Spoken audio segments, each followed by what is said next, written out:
Hello everyone, AAA Gamer here. The Switch presentation has been and gone, hype is through the roof, and we have an amazing new trailer with plenty of information, including our first look at some of the other races appearing in Breath of the Wild, and Zelda herself, more on the backstory, and, most importantly, a release date. Just over 6 weeks away. I just want to take a moment to appreciate the trailer in all its glory. Honestly, I wasn't expecting much going in, thinking it was just a simple release date trailer. Reggie, Miyamoto, Aonuma, they did dance around it and kept us hanging. Then BAM!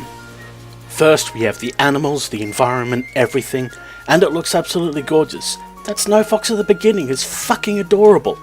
Then the hype could not be contained. My eyes almost popped out of my head upon seeing the Master Sword and the Great Deku Tree. And not in two different scenes or anything. The Great Deku Tree is behind the Master Sword. Shortly after that, voice acting. More voices. First we get an old lady we can assume is Emperor talking about the curse, Demise's curse. How the history of the royal family and the history of Calamity Ganon are connected, calling Calamity Ganon a primal evil that has endured over the ages. This made me think, but I'll get back to that in a bit. We also get voices for the Great Deku Tree after that, and what I realised soon after is a different voice that matches the one at the end, possibly the king. But I'm getting a bit too far ahead here. Of course, these aren't the only voices. We're also treated to Zelda's voice, the same as the one from the demo, and our first glimpse of her. Her face, I mean. Honestly, I was iffy on her design at first, but I've grown to really like it. I do have an assumption here I'll quickly point out too. From the previous trailer, we get who we assume is Zelda at two different points. The first one matches, but the second, at the end where Link is kneeling behind her, I don't think that's Zelda. Unless it's before the fighting or anything like that. This girl at the end of the Life in the Ruins trailer is wearing different clothes and even has a different hairstyle compared to the Zelda in this trailer. Anyway, our first new character is already one of my favourites. I've always loved the Gorons, and this Goron looks and sounds so badass. I can't wait to meet him in the game. These voices are just so on point and I love them. Except for Zelda's, but... Moving on, that great fairy though. I think it's a great fairy. Honestly, she looks rather posh and unsettling. I'm not a fan. Then we have what I originally thought might have been a Gerudo, but those eyes give it away. Gerudos have yellow eyes, not green. Could be a half-breed, could be a new different type of Gerudo. Who knows? Nintendo knows, but... And last but not least of the races, the Zora. Now I could go on about how this proves Breath of the Wild isn't on the adult timeline or after Wind Waker, but I'll let it slide this time. I'm too hyped. On that note though, I did notice the Koroks were there with the Great Deku Tree the second or third time watching this trailer. And that Zora princess, I assume she's a princess, looks really pretty too, I have to admit. Like most Zora women from the previous games as well. Ooh, Falco's back! And laughing at Link too, I think. There's just so much in this trailer. We even get a fair amount of the backstory. We see Link and Zelda battered, bruised and dirty, running from something, Zelda protecting Link from a guardian, and Link falling, possibly the point he dies and goes into the resurrection chamber. There's literally so much that I could not compose myself at this time. I was just about falling off the chair in pure awe of the awesomeness of this epic trailer. And 6 weeks, people.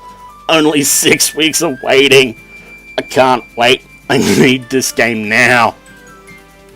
Now, I've watched the trailer more times than I can count and have thought of a few things.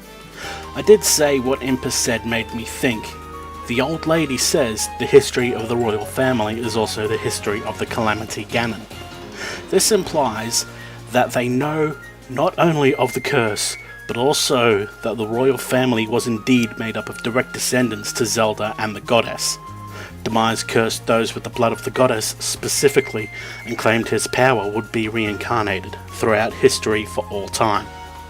Impa also says that Calamity Ganon is a primal evil that has endured over the ages.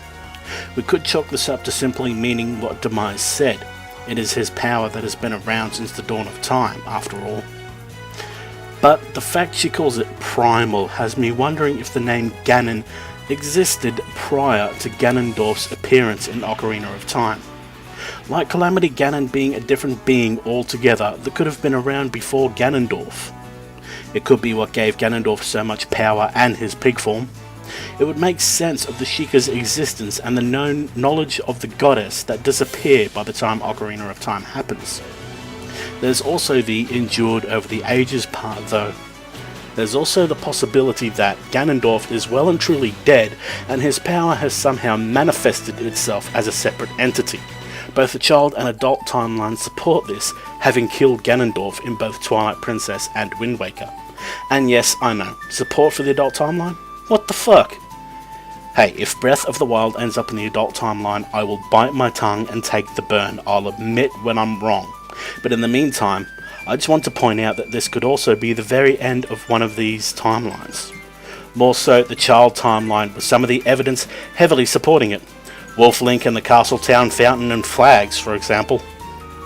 I'm still trying to figure out the story and timeline placement for the game as well, and one thing that really packs a punch is the Great Deku Tree and why he's by the Master Sword. Now I have two theories as to why. Firstly, that this Great Deku Tree was planted near the Master Sword's pedestal at some point, but there's so many inconsistencies. Mostly that the Master Sword's pedestal cannot be moved, and the Great Deku Trees we know of are far from where the Master Sword lies. Of course, it could be a different Great Deku Tree altogether, but the inconsistencies are still there. When have we ever seen any sign of a massive tree next to the Great Master Sword's pedestal? These inconsistencies keep telling me this theory is nearly impossible. So the other theory is the likely one, right? Could be. The other theory is a simple one. And that is that the pedestal here is not the original pedestal the Master Sword belongs in. This could have something to do with why the Master Sword's so rusted. Of course, we see it rusted in the trailer when he's fighting, yada yada yada, but anyway. Now I did say I'm okay with it being the final game on the child timeline, maybe the adult, and I'm still banking on it being the first game in the Downfall timeline, but I'm also constantly thinking about an earlier point I made. What if the name Ganon was around before Ganondorf? The more I think about this and some of the recent revelations I won't mention, Zeltic recently posted the backstory here and others pulled from the tapestry shown during the live streams, the more I come to realise the possibility of this game also taking place between Skyward Sword and Ocarina of Time. This would explain so much, the Sheikah and the references to the goddess still being around for one, but the other factors found to support each timeline would also be kind of irrelevant. So the possibility of a fourth timeline split from Skyward Sword is also quite possible. This would make the Great Deku Tree being planted near the Master Sword's pedestal theory a possibility too. But enough about the story and timeline. I'm sure many of you want to discover that for yourself like I do.